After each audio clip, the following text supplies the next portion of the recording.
Book 2. Chapter 6. Of the Lancashire Witches.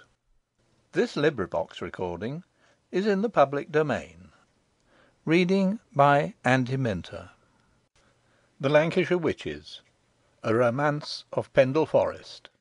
By William Harrison Ainsworth. Book 2. Pendle Forest. Chapter 6. The Temptation. Shortly after Richard's departure, a round, rosy-faced personage, whose rusty black cassock, hastily huddled over a dark riding dress, proclaimed him a churchman, entered the hostel. This was the rector of Goldshaw, Parson Holden, a very worthy little man, though rather perhaps too fond of the sports of the field and the bottle. To Roger Nowell and Nicholas Assheton he was of course well known, and was much esteemed by the latter, often riding over to hunt and fish or carouse at Downham. Parson Holden had been sent for by Bess to administer spiritual consolation to poor Richard Baldwin, who she thought stood in need of it, and having respectfully saluted the magistrate, of whom he stood somewhat in awe, and shaken hands cordially with Nicholas, who was delighted to see him, he repaired to the inner room, promising to come back speedily. And he kept his word, for in less than 5 minutes he reappeared with the satisfactory intelligence that the afflicted miller was considerably calmer, and had listened to his counsels with much edification. "Take him a glass of aqua vitae, Bess," he said to the hostess. "He is evidently a cup too low, and will be the better for it. Strong water is a specific I always recommend under such circumstances, Master Sudal, and indeed adopt myself, and I am sure you will approve of it. Harkye, Bess, when you have ministered to poor Baldwin's wants, I must crave your attention to my own, and beg you to fill me a tankard with your oldest ale, and toast me an oatcake to eat with it. I must keep up my spirits, worthy sir," he added to Roger Nowell, "for I have a painful duty to perform. I do not know when I have been more shocked than by the death of poor Mary Baldwin, a fair flower and early nipped." "Nipped, indeed, if all we have heard be correct," rejoined Nowell. "The forest is in a sad state, reverend sir. It would seem as if the enemy of mankind, by means of his abominable agents, were permitted to exercise uncontrolled dominion over it. I must needs say the forlorn condition of the people reflects little credit on those who have them in charge. The powers of darkness could never have prevailed to such an extent if duly resisted." "I lament to hear you say so, good Master Nowell," replied the rector. "I have done my best, I assure you, to keep my small and widely scattered flock together, and to save them from the ravening wolves and cunning foxes that infest the country. And if now and then some sheep have gone astray, or a poor lamb, as in the instance of Mary Baldwin, hath fallen a victim, I am scarcely to blame for the mischance. Rather let me say, sir, that you, as an active and zealous magistrate, should take the matter in hand, and by severe dealing with the offenders arrest the progress of the evil.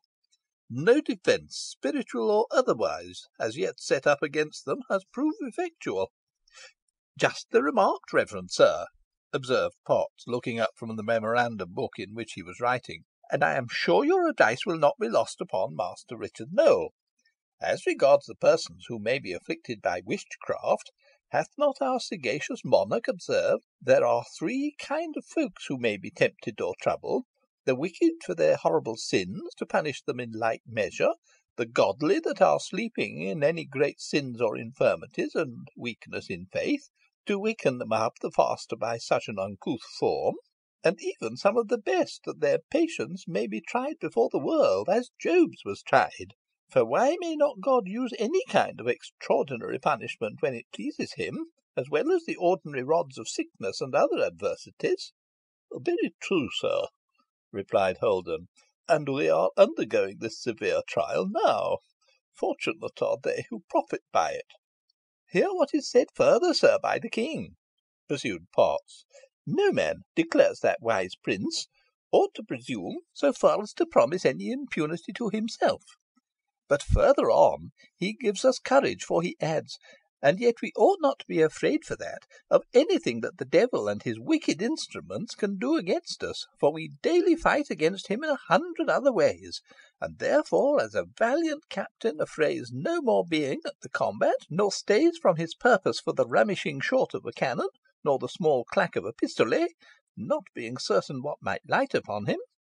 Even so ought we boldly to go forward in fighting against the devil, without any greater terror for these his rarest weapons than the ordinary, whereof we have daily the proof."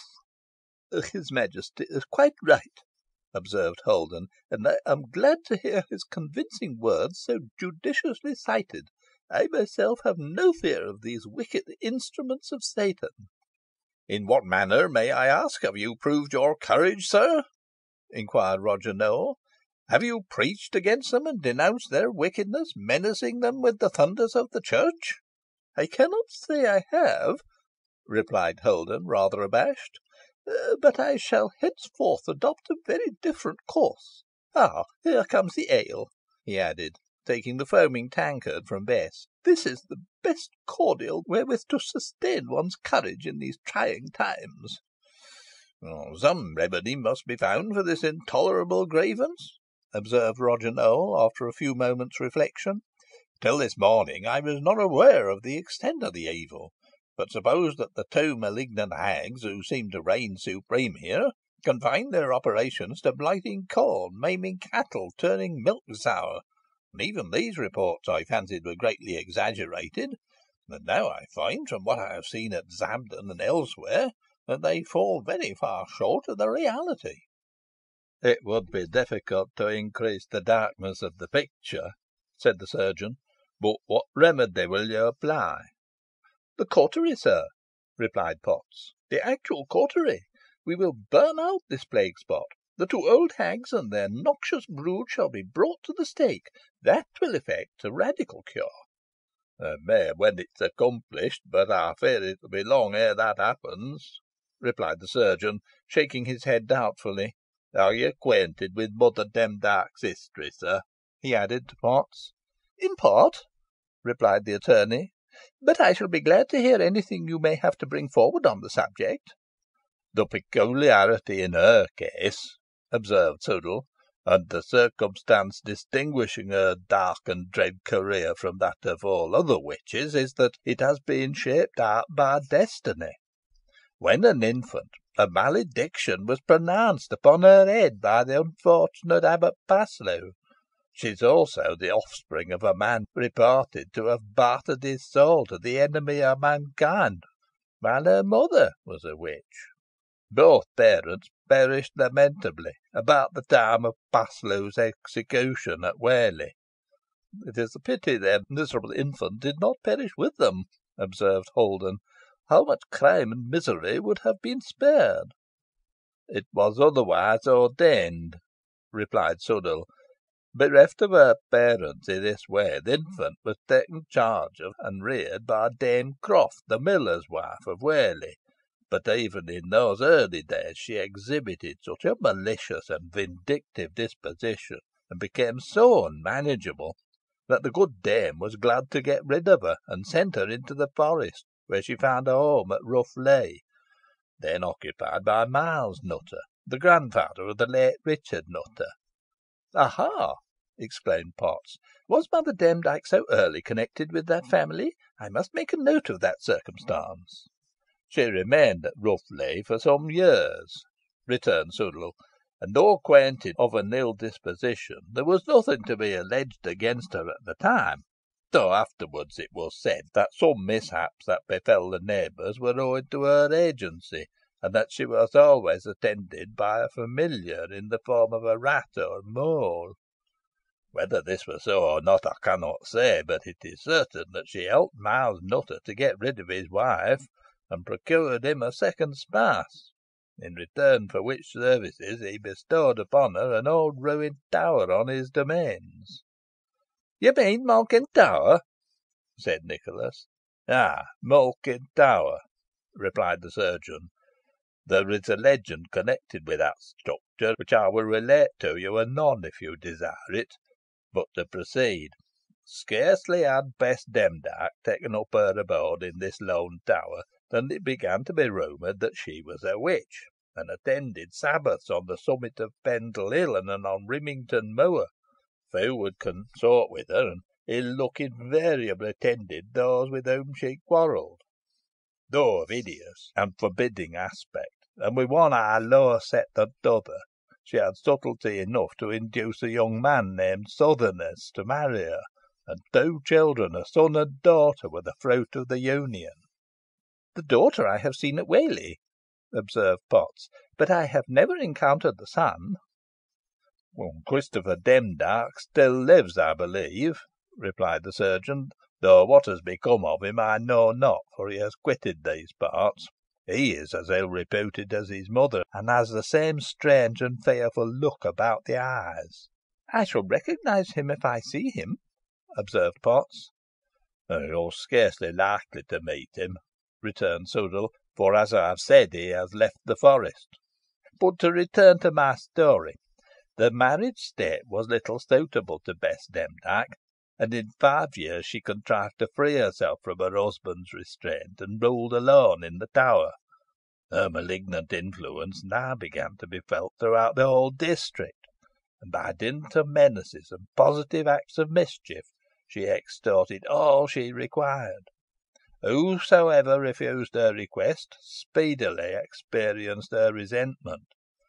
When she was in the fulness of her power, a rival sprang up in the person of Anne Whittle, since known by the name of Chattox, which she obtained in marriage, and this woman disputed Bess Demdike's supremacy. Each strove to injure the adherents of her rival, and terrible was the mischief they wrought. In the end, however, Mother Demdike got the upper hand. Years have flown over the old hag's head, and her guilty career has been hitherto attended with impunity. Plans have been formed to bring her to justice, but they have ever failed, and so in the case of old Chattox.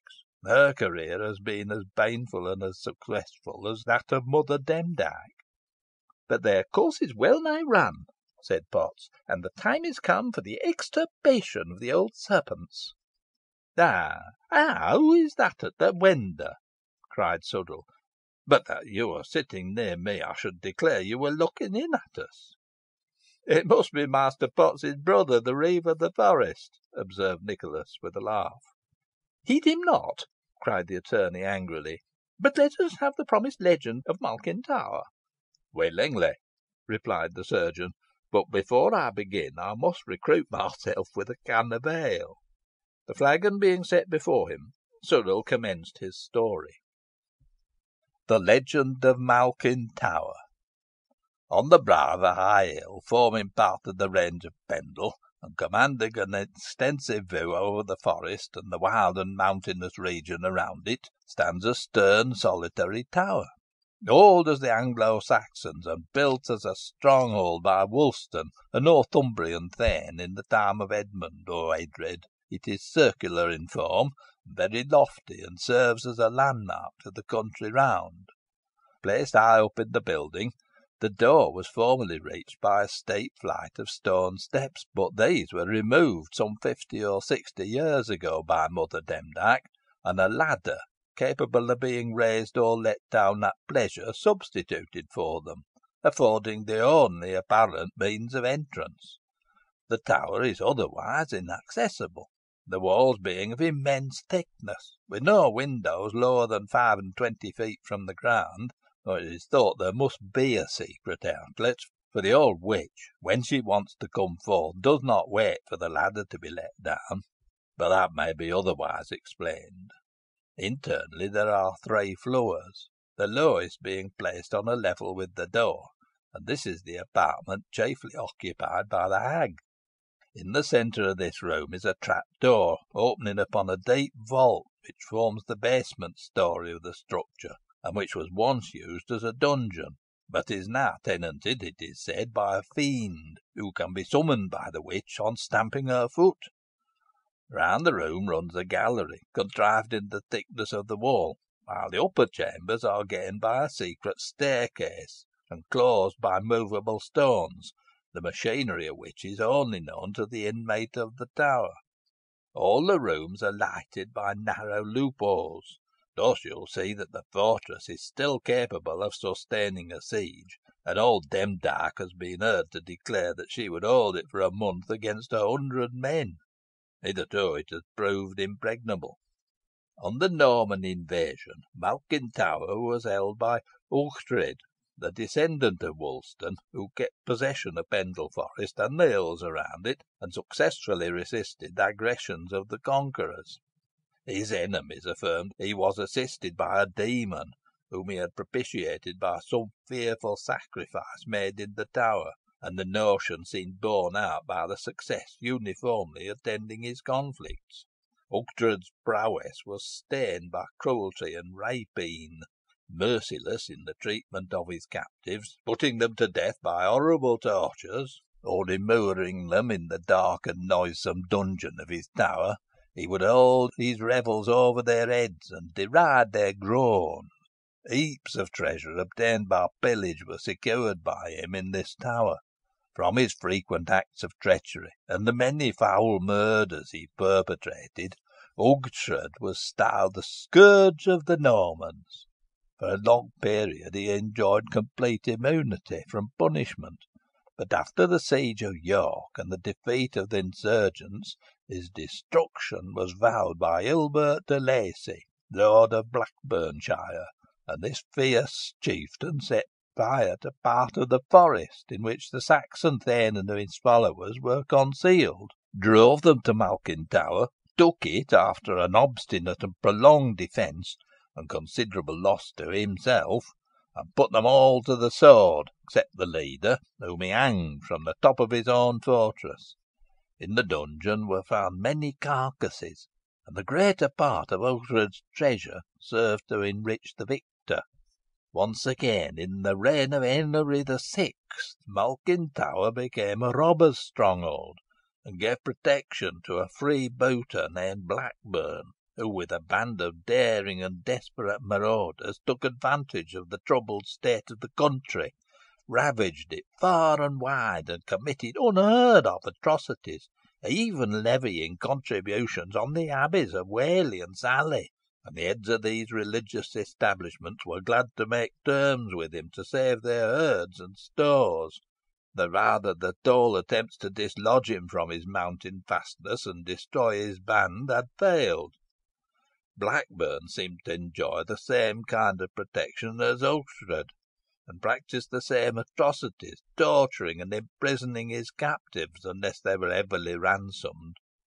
He also led a life of the wildest licence, and when not engaged in some predatory exploit, spent his time in carousing with his followers. Upon one occasion it chanced that he made a visit in disguise to Whalley Abbey, and passing the little hermitage near the church, beheld the votaress who tenanted it. This was Isole de Heton. Ravished by her wondrous beauty, Blackburn soon found an opportunity of making his passion known to her, and his handsome, though fierce, lineaments pleasing her, he did not long sigh in vain. He frequently visited her in the garb of a Cistercian monk, and being taken for one of the brethren, his conduct brought great scandal upon the abbey. The abandoned votaress bore him a daughter, and the infant was conveyed away by the lover, and placed under the care of a peasant's wife at Barrowford. From that child sprung Bess Blackburn, the mother of old Demdike, so that the witch is a direct descendant of Isole de Heton. Notwithstanding all precautions, Isole's dark offence became known, and she would have paid the penalty of it at the stake if she had not fled. In scaling Whalley Nab, in the woody heights of which she was to remain concealed till her lover could come to her, she fell from a rock, shattering her limbs and disfiguring her features. Some say she was lame for life, and became as hideous as she had heretofore been lovely, but this is erroneous, for, apprehensive of such a result, attended by the loss of her lover, she invoked the powers of darkness, and preferred her soul in return for 5 years of unimpaired beauty. A compact was made, and when Blackburn came he found her more beautiful than ever. Enraptured, he conveyed her to Malkin Tower, and lived with her there in security, laughing to scorn the menaces of Abbot Eccles, by whom he was excommunicated. Time went on, and as Isole's charms underwent no change, her lover's ardour continued unabated. 5 years passed in guilty pleasures, and the last day of the allotted term arrived. No change was manifest in Isole's demeanour. Neither remorse nor fear were exhibited by her. Never had she appeared more lovely, nor had more exuberant spirits. She besought her lover, who was still madly intoxicated by her infernal charms, to give a banquet that night to 10 of his trustiest followers. He willingly assented, and bade them to the feast. They ate and drank merrily, and the gayest of the company was the lovely Isole. Her spirits seemed somewhat too wild even to Blackburn, but he did not check her, though surprised at the excessive liveliness and freedom of her sallies. Her eyes flashed like fire, and there was not a man present but was madly in love with her, and ready to dispute for her smiles with his captain. The wine flowed freely, and song and jest went on till midnight. When the hour struck, Isole filled a cup to the brim, and called upon them to pledge her. All arose, and drained their goblets enthusiastically. "It was a farewell cup," she said. "I am going away with one of you." "How!" exclaimed Blackburn, in angry surprise. "Let any one but touch your hand, and I will strike him dead at my feet." The rest of the company regarded each other with surprise, and it was then discovered that a stranger was among them. A tall, dark man, whose looks were so terrible and demoniacal that no one dared lay hands upon him. "I am come," he said, with fearful significance, "to Isole." "And I am ready," she answered, boldly. "I will go with you, were it to the bottomless pit," cried Blackburn, catching hold of her. "It is thither I am going," she answered, with a scream of laughter. "I shall be glad of a companion." When the paroxysm of laughter was over, she fell down on the floor. Her lover would have raised her, when what was his horror to find that he held in his arms an old woman, with frightfully disfigured features, and evidently in the agonies of death. She fixed one look upon him and expired. Terrified by the occurrence, the guests hurried away, and when they returned next day, they found Blackburn stretched on the floor and quite dead. They cast his body, together with that of the wretched Isole, into the vault beneath the room where they were lying, and then, taking possession of his treasure, removed to some other retreat. Thenceforth Malkin Tower became haunted. Though wholly deserted, lights were constantly seen shining from it at night, and sounds of wild revelry, succeeded by shrieks and groans, issued from it. The figure of Isole was often seen to come forth and flit across the west in the direction of Whalley Abbey. On stormy nights, a huge black cat with flaming eyes was frequently descried on the summit of the structure, whence it obtained the name of Grimalkin, or Malkin Tower. The ill omened pile ultimately came into the possession of the Nutter family, but it was never tenanted until assigned, as I have already mentioned, to Mother Demdike. The surgeon's marvellous story was listened to with great attention by his auditors. Most of them were familiar with different versions of it, but to Master Potts it was altogether new, and he made rapid notes of it, questioning the narrator as to one or two points which appeared to him to require explanation. Nicholas, as may be supposed, was particularly interested in that part of the legend which referred to Isole de Heton. He now, for the first time, heard of her unhallowed intercourse with the freebooter Blackburn, of her compact on Whalley Abbey with the Fiend, of her mysterious connection with Malkin Tower, and of her being the ancestress of Mother Demdike. The consideration of all these points, coupled with a vivid recollection of his own strange adventure with the impious votaress at the Abbey on the previous night, plunged him into a deep train of thought, and he began seriously to consider whether he might not have committed some heinous sin, and indeed jeopardised his soul's welfare by dancing with her. "What if I should share the same fate as the robber Blackburn," he ruminated, "and be dragged to perdition by her? It is a very awful reflection." But though my fate might operate as a warning to others, I am by no means anxious to be held up as a moral scarecrow. Rather let me take warning myself, amend my life, abandon intemperance, which leads to all manner of wickedness, and suffer myself no more to be ensnared by the wiles and delusions of the tempter in the form of a fair woman. No, no, I will alter and amend my life."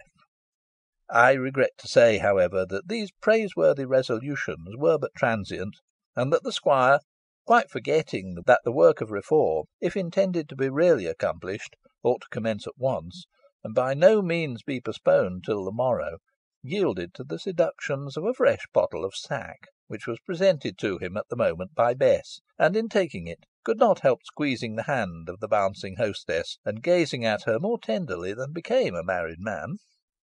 "Oh, Nicholas, Nicholas, the work of reform, I am afraid, proceeds very slowly and imperfectly with you. Your friend Parson Dewhurst would have told you that it is much easier to form good resolutions than to keep them." Leaving the squire, however, to his cogitations and his sack, the attorney to his memorandum book, in which he was still engaged in writing, and the others to their talk, we shall proceed to the chamber where the poor miller had been led by Bess. When visited by the rector, he had been apparently soothed by the worthy man's consolatory advice, but when left alone, he speedily relapsed into his former dark and gloomy state of mind. He did not notice Bess, who, according to Holden's directions, placed the aqua vitae bottle before him, but as long as she stayed, remained with his face buried in his hands. As soon as she was gone, he arose and began to pace the room to and fro. The window was open, and he could hear the funeral bell tolling mournfully at intervals. Each recurrence of the dismal sound added sharpness and intensity to his grief. His sufferings became almost intolerable, and drove him to the very verge of despair and madness. If a weapon had been at hand, he might have seized it and put a sudden period to his existence. His breast was a chaos of fierce and troubled thoughts, in which one black and terrible idea arose and overpowered all the rest. It was the desire of vengeance, deep and complete, upon her whom he looked upon as the murderess of his child. He cared not how it were accomplished, so it were done, but such was the opinion he entertained of the old hag's power, that he doubted his ability to the task. Still, as the bell tolled on, the furies at his heart lashed and goaded him on, and yelled in his ear, "Revenge! Revenge!"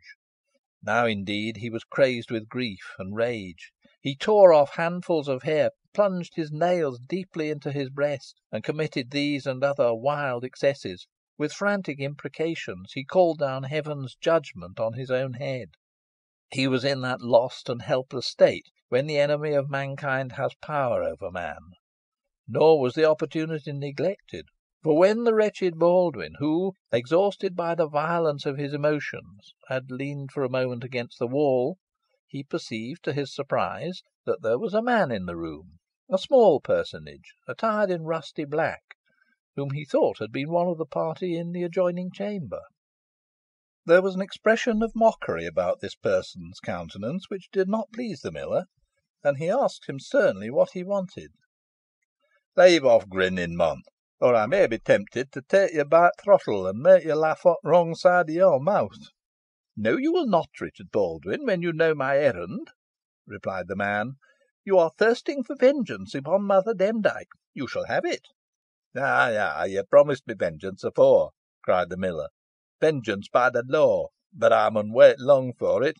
I would have it swift and sure, deep and deadly. I would blast her with curses, as I blasted my poor Mary. I would strike her dead at my feet. That's my vengeance, man." "You shall have it," replied the other. "You talk differently from what you did just now, mon," said the miller, regarding him narrowly and distrustfully. "And you look differently, too. There's a queer glimmer about your eye that I didna notice before, and that I mislike." The man laughed bitterly. "Leave off grinning, or be gone," said Baldwin, furiously, and he raised his hand to strike the man, but he instantly dropped it, appalled by a look which the other threw at him. "Who the devil are you?" "The devil must answer you, since you appeal to him," replied the other, with the same mocking smile. "But you are mistaken in supposing that you have spoken to me before. He with whom you conversed in the other room resembles me in more respects than one, but he does not possess power equal to mine. The law will not aid you against Mother Demdike. She will escape all the snares laid for her, but she will not escape me." "Who are you?" cried the miller, his head erecting on his head, and cold damps breaking out upon his brow. "Yo're no mortal, and no good to talk i' this fashion."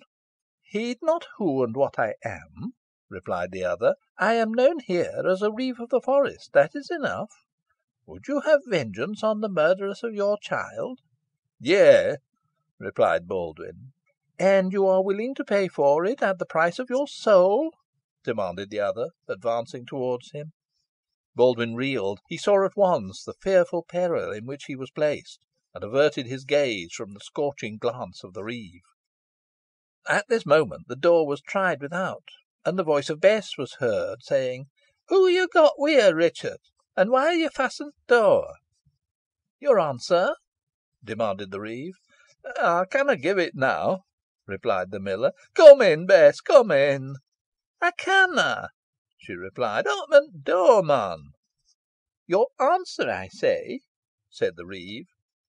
"Gi' me an hour to think on't." "Agreed," replied the other. "I will be with you after the funeral." And he sprang through the window, and disappeared before Baldwin could open the door and admit Bess. CHAPTER VII.